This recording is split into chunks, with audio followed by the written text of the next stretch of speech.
Welcome, everyone. You're listening to Bulls Central. This offseason is officially upon us. It's been the offseason for a while for the Bulls now, but the league is recently crowned a champion, the Boston Celtics. We've got the draft kicking off a week from today, free agency just around the corner after that. And so, of course, I had to bring on my guy, the one and only Matt Peck, formerly Locked On Bulls, co-host, and then formerly Bulls Outsiders, the Debatables. He's been covering this franchise for a long time. And now, obviously, you know him as part of the CHGO Bulls podcast.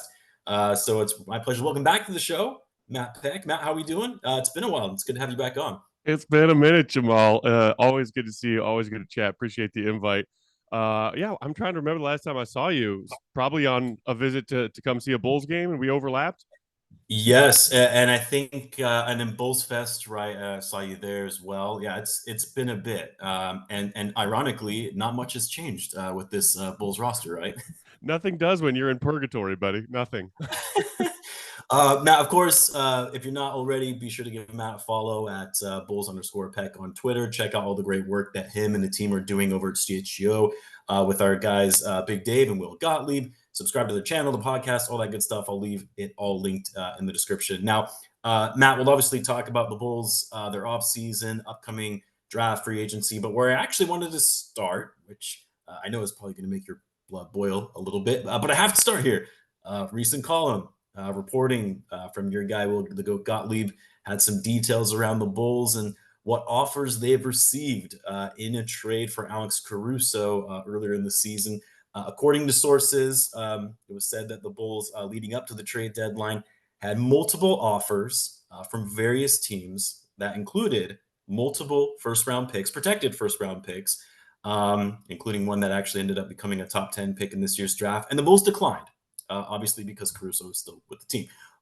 Although because of a mandate from ownership to push for the playoffs. Now, I know you guys talked about this in a recent pod, but I wanted to get your thoughts because, like you, this is why I'm much more critical of ownership than the front office. Don't get me wrong. I've given my fair share of criticism of AK and Mark Eversley over the years, but sometimes I get criticized for not going hard on them enough and their decisions. And honestly, it's because at the end of the day, I kind of know who's pulling the strings. Like, as much as people say, nah, the ownership is pretty hands-off these days. They hire these guys to run the team and they give them full autonomy. Like, come on now.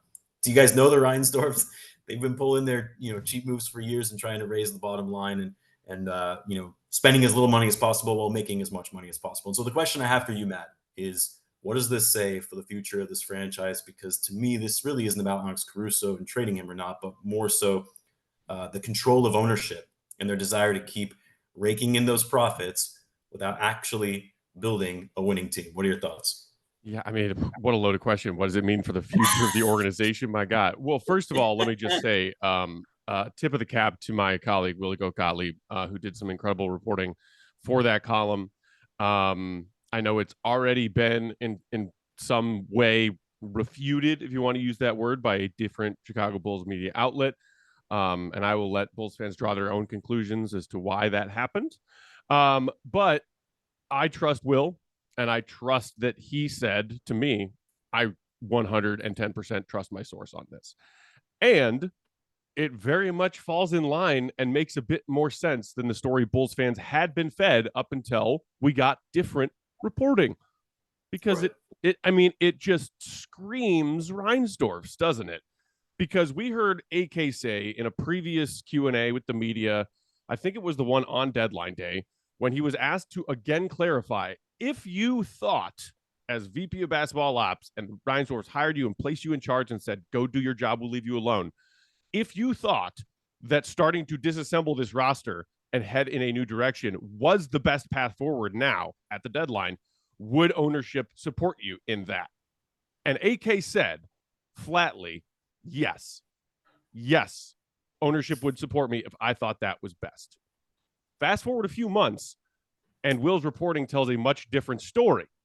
Yeah. And, refuting ownership wouldn't come in and just flatly veto an Alex Caruso trade. And it's just a specific example to say, no, they wouldn't veto a trade. They're not that involved. They're going to let them do their jobs.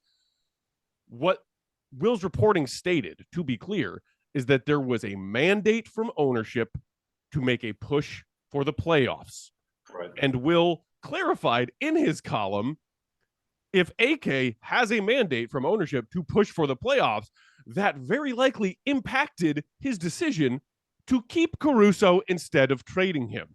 Because if you're AK and you see your all defensive team ace, who, by the way, this season is also shooting 40% from three, do we have a greater odds of making the playoffs with him or without him? And if you're trading him, you're probably getting back draft capital or maybe a young player, but not somebody who's going to help your team on the court as much as Caruso would this season. Yeah. Because that to me is all lined out in a way that makes sense of Reinsdorf's always prioritize short-term monetary gains over any kind of success on the basketball court or having any foresight to better set themselves up for basketball success down the road. It's you were talking about, some media outlets were refuting what was said. And I think, a lot of what I heard was that, hey, AK essentially said what you just said, right? AK said, hey, I was given the opportunity if I needed to, I could go down a rebuilding route, right? So their notion is, well, clearly ownership couldn't have been that involved in this process, right? They've been made clear that they've given AK the reins that he could do what he wants. I mean, for me, it's like, do you really think AK is going to come out and say, I was given a mandate by ownership to make the playoffs? He's not going to say that to the media. You know what I mean? So that's sort of my take on it. Like, I get why some are refuting that. Hey, is this actually true? Would ownership really do this? Whatever it is, Arturis is not going to come on, in a press conference and say, ownership's making me do all this. I wanted to trade Alex Caruso, but they said no. That would never happen. You know what I mean? So that's the biggest thing. That's the biggest thing that gets me. I have to ask this, Matt, and if you don't know or you're not able to share, that's also fine. Do we know the source that Will's referencing in that column that had this detail on Alex Caruso? He probably can't share. Will has not shared with me or Big Dave or anybody who that source is, and I will honor that and respect that. I will say, and I don't think Will will get mad by me mentioning this, he chose to leave certain details about those trade offers for Caruso out of the column that would have made the Reinsdorfs and AK and everyone involved look a lot worse and a lot dumber than they already look. I actually wanted to ask this as well, and this is and maybe this kind of leads into to what you're saying here, and it's more of a let me play the little bit of devil's advocate here, and maybe give the front office a benefit of the doubt, but it sounds like maybe this isn't the case. But Will reported that, hey, these first round picks that were offered, they had protections on them, right? Mm-hmm. And I said, I mentioned this on one of my recent videos talking about this point as well. Is it possible that those protections were just so bad that it actually didn't make the trade package all that enticing? I look at the lottery pick, protected pick from Portland that's owed to the Bulls and Larry Markkinen sign and trade. Still hasn't conveyed, probably isn't going to convey. It's going to convey as a second round pick, I think, in 2028. Yeah. And so, if it was so heavily protected that it was unlikely to convey, and then you find yourself in a situation where, we're trading Alex Caruso for a couple second round picks, maybe that's why they didn't move forward with the trade package. Is it possible that that's actually why the Bulls passed on the deal? But it sounds like, based on what you're saying, it might not really be the case. Yeah, and we don't know, and I don't believe Goat knows specifically the numbers on those protections on those first round picks that were reportedly offered to the Bulls in packages for Caruso. I do know because of Will, but will choose to not mention the specific teams, but by the math of NBA standings, that if they were significantly protected picks, the offers were coming from teams that those protections probably would not have protected the pick from conveying, assuming that the protection was not like top 20 protected. So with that, I can fairly confidently deduce that, the protections could have been a factor, but I think that they still much more likely than this Portland pick situation actually conveyed as first round picks. Which would make sense, right? Because, a rebuilding team most likely, you would think anyway, most likely would not pursue Alex Caruso. He would fit on a rebuilding organization. Now teams are the ones pursuing Alex Caruso and certainly were at this past season's trade deadline. Yeah, yeah. And so, I mean, if you go from that route and you're talking about contending teams, those are likely gonna be late first round picks, which means protections aren't really gonna have much of an impact. Did you guys and I caught most of your recent pod and I haven't finished it quite yet. Was there discussion around the top 10 pick that eventually became top 10 for this year's draft? Do we know which team that included? Because I mean, I have some ideas on who that could potentially be, but I wasn't sure if you guys actually or will reveal the specifics on what team that pick that was and what pick that would have been. Yes, I am fairly certain that we understand which specific team that was. Because Will didn't mention it in his column, I will also not mention it. Okay. But there were various reports about which teams the Bulls were talking to, or which teams were trying to talk to the Bulls, rather, about Alex Caruso. And so I believe it is true that at the deadline, that pick or that trade package that included a pick that is now a top 10 pick, at the time of those hypothetical trade discussions, the Bulls would not have known, concretely that would end up being a top 10 pick in this year's draft. My guess is it's the Rockets. I mean, mainly Brooklyn Nets pick, right? Because at that time it was probably in the 8 to 10 range. Maybe they were going to make the playoffs, right? And then obviously the pick moved up into the top three. Right. So Yeah. that's unfortunate. The other thing I would add, and it's fair to talk about the projections, or I mean the protections on these trade packages and just how egregiously terrible it was for the Bulls to pass up on these offers. Even if there were some protections involved that made the trade packages maybe a little less enticing than when you just hear multiple first round picks and your brain explodes.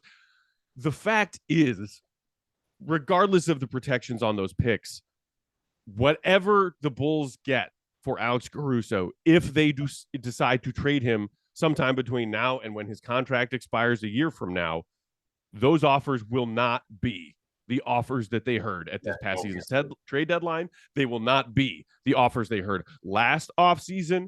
So regardless of their reasoning for turning down those trade offers for Caruso, which were incredible trade offers for a role player, a great role player, but a role player, that's the part that has me absolutely like hair on fire livid, because all you're doing is depreciating your own asset by refusing to trade him. Do you think that the Bulls will ultimately trade him this offseason, or do you think extension is likely in the works? Oh man.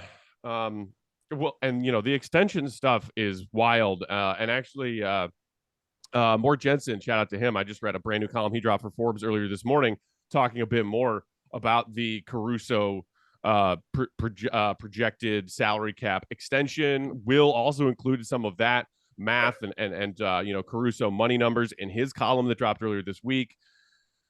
The Bulls have a lot of dominoes that they need to figure out which one falls first this offseason. And it's all going to start probably on draft night, a week from right now, when they decide, can we find a deal for Zach Lavine on trade night to situate that big mess first so that we can then sort the other dominoes?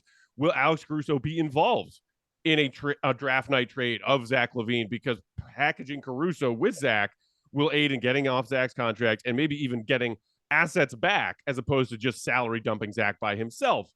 And then you get to, okay, now if Zach's off the books, do we want to, and can we come to terms on an extension for DeMar DeRozan and bringing him back?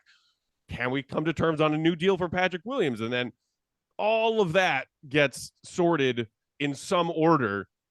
And right now, the Bulls do not have the money to sort all of those things, in a way that is helpful to them. They need to figure out Zach Lavine before they can make any of these other financial decisions, because the bottom line is, if they can't get off Zach's money, they can't afford to bring back DeMar and Patrick Williams on new contracts. So, you can't even begin to discuss a new contract for Caruso, who is still under contract for a year. Right. You're talking about the draft. Let's kind of talk about that for a little bit. So next week is the draft. Real quick, which, by the way, you guys at CHGO are going to be having your live show at PB&J during the first round of the draft. That's right. Thanks for the plug, buddy. Of course. If I was in Chicago, I would 100% be there. But hit those guys up if you're around. But Matt, who do you like at number 11? And apologies if I know you probably already discussed this at length on CHGO. There have been a few episodes that I've missed in recent weeks. But who do you like at 11? And do you think the Bulls will actually select at 11, or do you think they're looking to trade up or down? We've heard murmurings of both, looking to trade up, looking to trade down. It's unsettling and worrisome to me that we have heard definitely more of the looking to trade up as opposed to looking to trade down. Yeah. Because especially when I think what's in the team's best interest now is to think down the road a ways, sell off your assets that do still have value, and maybe do some of that on draft night and collect and sort of restock your team's draft cupboard for maybe additional picks in this year's draft class that has it doesn't have a Wemby or a Zion in it, but there is talent to be found. Yeah. And maybe you add a few more picks by trading down. Maybe you also add yourself a pick in, next year's draft or the following year, or a couple of second round picks, because the Bulls' second round pick cupboard is also kind of depleted at the moment. They don't have a second round pick this year. So that's what I would prioritize. It terrifies me that we keep hearing about them trading up. I would be fine if they stay at 11 and take a guy I like at 11. But the question of who do I like, I'm kind of like lukewarm on a lot of guys. And sadly, the player I liked in this draft the most from the tape that I had watched in sort of late spring, early summer was Nikola Topic. Like, I really like him. And we had he was playing that playoff game overseas and he kind of, injured his knee a little bit, but then he came back in that game and kept playing, but then turned out it was a knee sprain.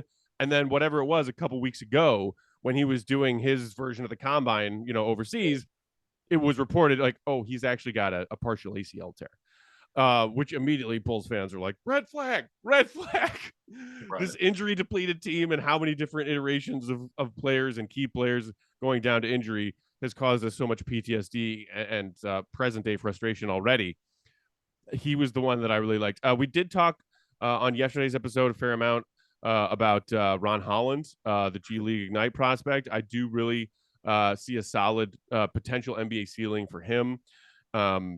I do not love any of the bigs in this draft class. I just, don't. Ideally, if you're going to go the route of taking a big, hopefully they take one who can be a floor spacer or grow into a floor spacer at the front court positions. And I also think a lot of the guards in this draft class are either not what the Bulls really need in either defensive abilities or playmaking abilities. Like, we also talked about Rob Dillingham on yesterday's show, from Kentucky, who is a very talented player, and he's a great scorer. He can shoot. He's confident on the court, but he's 6'1", and I do not see him pairing well, hypothetically, next to Coby White in a starting backcourt of down the road. So, like every prospect that I've studied to some even, mediocre extent, looking ahead to this draft, everyone is just like, there's some good and some bad. Yeah, Topic and Holland, they might be available at 11 based on recent reports, right? I mean, because I like both of those prospects, but I thought there was no way they're going to fall all the way to 11. But given Topic's recent injury and Holland's been sliding in draft boards, so you're not, and I'm actually like you. I'm not a big, so, there's been reports of the Bulls wanting to trade up for Donovan Clingan, which I think would be a disaster. I mean, not that I don't think that he's going to be an okay player, but that's not a player you trade up to get in the draft. You know what I mean? Like, a very, successful college player, but can't really stay on the floor for that long because he gets tired. You know what I mean? And then, can you imagine that going up against some of the bigs in the NBA? That's one of my biggest concerns. And then I do like Matas Bazelis, but I just don't know if I would trade up to get the guy. You know what I mean? Like that's kind of where I stand at this point. And I think it goes back to what you're saying. Don't trade up in a draft like this, and don't give away future assets to trade up in a draft like this. You know what I mean? Like, if anything, you should be looking to trade back to try to acquire more assets. That's just my take on it. And look, dude, that is it to me. Whether it's Clingan or anybody else, like, we've also heard reports that the Bulls are interested in trading up to take Bazelis. We've heard that they're interested in trading up for a bunch of different guys. We've heard that they have given a draft promise to Devin Carter, and that they might be willing to trade up to get Carter, because there are other teams who are really hot on Carter, and he's rising up everybody's draft boards, and you might need to trade up to get him if that's the guy you really want. And there are things about Devin Carter's game that I really, really like too. He's on my, I'd be okay with it if they drafted board. I don't like the fact that he's like already 1,000 years old. That's such a Right. Bulls thing. But it doesn't matter if it's Klingon, Carter, whoever. And it's not like, oh, this is a weak draft class. It's where the Bulls are in their timeline of, are we competitive or are we not? Or are we pretending to be? Should we be rebuilding? Where are we? No, at no point would it make sense for them to give up future draft capital to move up a handful of spots in this draft class. It makes no sense whatsoever. Speaking of a guy that's 1,000 years old, what about Dalton Connect? How you feel about him? Yeah. He can No, shoot. He can he can shoot. shoot. He can shoot. Bulls need shooting. They do. God, I mean, he's somebody you could probably plug and play right away. And I know that Right. is another thing that is on a lot of Bulls fans' minds. People in our chat were talking about it the other day when we were talking about Holland. These, wing kind of players that AK and Eversley have seemed to take a liking to in the draft so far that are really raw, but they like their frame and they see this great potential, upside. And until Peter Patton came to town and occasionally like taught somebody how to shoot better, the gigantic criticism, aside from ownership, whatever, from Bulls fans was, how are we failing at developing all these players and then these young guys that we draft instead of being homegrown talent that we see compete at the highest levels, and like Tatum and Brown, who just won their first year for Boston, like homegrown talent that turns into star talent, and then you build the right pieces around them. Why do we keep failing at player development? And if we keep failing as an organization at player development, why do we keep drafting players that are projects? Yep. And I kind of go back and forth on this as well. It's like what the Bulls will do and what they should do, right? I think what they should do, right, is get a prospect that they can, develop and continue to work with over time. What they're probably going to do is go for a player like a Dalton Connect, someone that can bring in and start contributing right away because they're still trying to remain competitive. Let's talk about impending free agents real quick. I'll leave Andre Drummond aside now because I think most people assume that he's probably not going to be returning. But for DeMar DeRozan, Patrick Williams, the Bulls have a few more days leading up to the June 30th free agency opening to re-sign these guys. So they have a few days to try to get them before free agency hits, as the new CBA now allows teams to start negotiating with their own free agents at the conclusion of the season. What's the latest you're hearing, whether it be from Will or potentially others, on how extension talks are going for these players? And in your view, do you think deals will ultimately be reached for either of these guys, or do you think there's a real chance we could see them walking? I think that there is a chance that DeMar walks, and I think that there's a chance that Patrick Williams walks. I do know from Will and other things that I've heard that the team still very much loves and appreciates DeMar and wants him back. Right. I've also heard that they have no intention of letting their former number 4 overall pick, Patrick Williams, go, and are prepared to match an offer sheet that he signs elsewhere. And I think it was Matt Moore of Action Network who dropped something yesterday saying the Hornets are keen on Patrick Williams if he and the Bulls don't come to terms on a new deal. And, I'm sure that the Hornets are one of a handful of teams. Look, Patrick Williams, for all Bulls fans' frustrations, because we wanted star player levels of performance because he was a top 5 pick, he's still a very young, very skilled defensive player who also has proven through his first handful of NBA seasons to be a knockdown 3-point shooter. Right. We want him to be a 3-scorer, a 3-level scorer on offense, and a more, give me the ball assertive kind of player offensively. And that has not happened. But he is still a very valuable piece to build in a winning team where you're not asking him to be a star player. I would not be surprised if he gets courted by several teams this offseason if he and the Bulls don't come to terms. So I also, like, we've heard maybe the Bulls' whole 2 years, 80 offer for DeMar never really actually was offered. Mm-hmm. I think, and look, Casey said on the Bulls Talk yesterday, according to what he's hearing, for all of this talk about, they're just going to, do their best to trade Zach. They might have to sell low on Zach, but they're going to bring back DeMar. They're going to re-sign Pat, and they're going to basically just run this back. And hopefully Lonzo is back now and in part of the equation. But we dealt with the Zach Lavine thing that was plaguing us last season. Casey said, I I'm hearing still that what AK said at his season-ending press conference of we need to make some serious changes around here was not lip service, and that there could be some fireworks this offseason as far as big moves. I would say I'll believe it when I see it. I've always been I'll believe it when I see it Bulls fan. I've watched this team for too many freaking decades now. They drive me crazy, but most of what drives me crazy is that I oftentimes fear what they're going to do, and then they do the thing that I fear they're going to do. I would be more surprised if we see them execute a sign and trade for DeMar and let Patrick Williams walk by choosing to not match an offer sheet he brings to them, then I would be surprised to see them find a way to come to terms with DeMar, who, for all the talk, and I'm not throwing disrespect out, just sort of like off the cuff, but for all the talk about I'm getting old in my career, I want to win.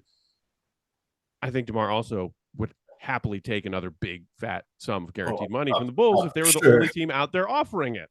So that's why I would be more surprised to see DeMar and Pat both gone, or even one of those two both gone, then I would be surprised to see them both back in a Bulls jersey next season. Well, let me ask you this, Matt, and I asked this to Sam Smith, and I had Will on, a few weeks back. I mean, is this front office really going to be able to enact change, right? If you go down that route, just because, I get it. They want. I get the lip service, right? Or not lip service. I get what AK said at the season-ending press conference, and I do actually believe that he's said, hey, we need to enact change. This doesn't work. We can't expect different results with the same group. I actually think he believes that. The problem is they've dug themselves into this hole, and also they have this desire to keep DeMar and Pat, but also stay under the luxury tax. Like what AK again? How do you get out of that? And even if you trade Zach, let's say you trade Zach and you just you treat it as like a salary dump from that perspective. You still don't have much in terms of wiggle room that you can do in order to actually make meaningful change. So I guess the question is, how do they do it? How do they actually create meaningful change within this roster? I don't see it. So, I mean, how they do it, and you're right, they have backed themselves into a corner and there aren't any good options. And I think one you can absolutely rule out that I have heard posited in certain, by certain people is, well, they can just enter the season as an above the tax line team and then find some in-season moves to make to then go back down beneath it, because we know the Dwarfs aren't paying luxury tax money for a team that, even if their wildest hopes and dreams is in the play-in tournament again next season, is not something that they want to pay the tax for. If you're getting one home play-in tournament game, yay! Wasn't that Hawks game fun? So I do not think they will enter the season as an above the cap team or above the tax team and then deal with it in season, because those in season trades are even harder, and the teams available to make deals with in season will have way less wiggle room themselves because of everything that they have done to set themselves and their rosters up for the 24-25 season. What they should do, in my opinion, this does entail waiting for a couple other dominoes to fall and hoping that they do. Paul George leaves LA, right? This is an ideal scenario. DeMar wants to go back home to LA. The Clippers want a star to replace Paul George. You execute some kind of sign and trade to get some asset in return, and thanking DeMar profusely for 3 very incredible, impressive, performative years on the way out. And hey, if Patrick Williams comes and brings you an offer sheet that is reasonable, which in my opinion would be something still probably a little under 20 million average annual salary on a multi-year deal, I do not think he is more valuable than that. I would be comfortable with something in the 15 to 20 average annual salary range. Although right now I'm even souring on that because of what we saw from Pat this season and then him getting hurt to end the season. I am at the lowest I've been in my faith in Patrick Williams as someone who covers the Bulls.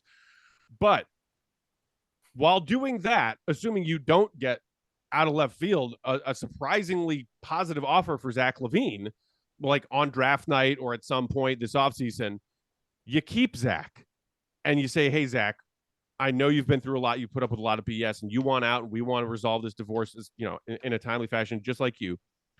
I'm guessing that you don't love what the NBA world is saying about you right now, because look around. Look at what people are saying about Zach Lavine's trade value. as a player who still has 3 years and 100 and whatever million left on his contract. Prove those people wrong in a Bulls jersey from October to January. You bring Zach's trade value up a little bit from where it is now, the lowest it's ever been, and then you execute that move. But not until you deal with, hey, DeMar, thanks, bye.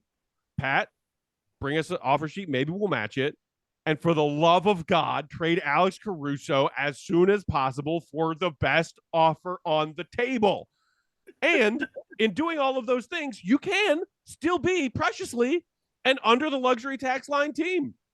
Because you can't keep DeMar and Zach and Pat and Lana and all these pieces. You can't do it. Something has to leave.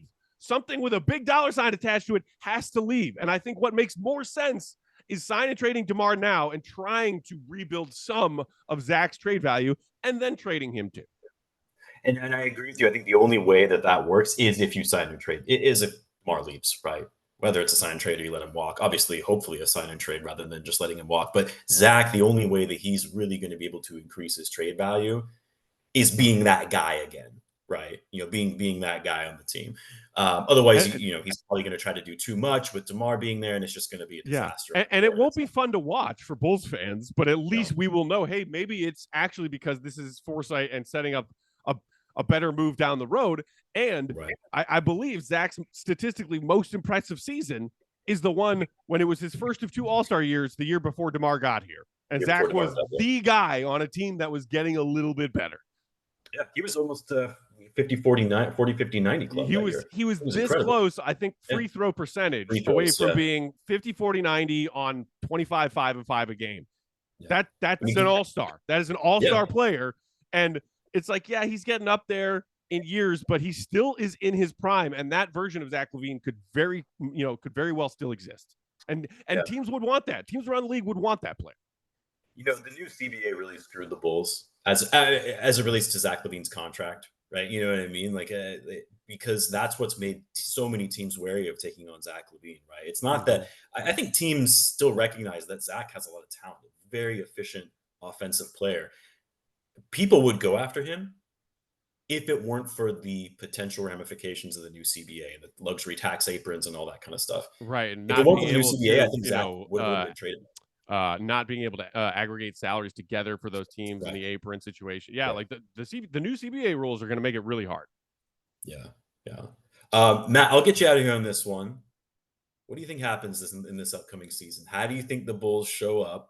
If you had a little crystal ball, what's your prediction on how this team does? Which I know is subject to change, right? Because so much can happen between now and then, at least the offseason and how this team is going to look. But if you had to guess based on what you know of this front office, what you know of ownership, what do you think happens? I hate that this is my best educated guess, but I believe the most likely outcome that we will see when we're gearing up and at Bulls Media Day come early October, getting ready for a fresh Bull season, is that they will have sold low on Zach Lavine, and DeMar is still here, and Patrick Williams is still here, and Caruso is still here.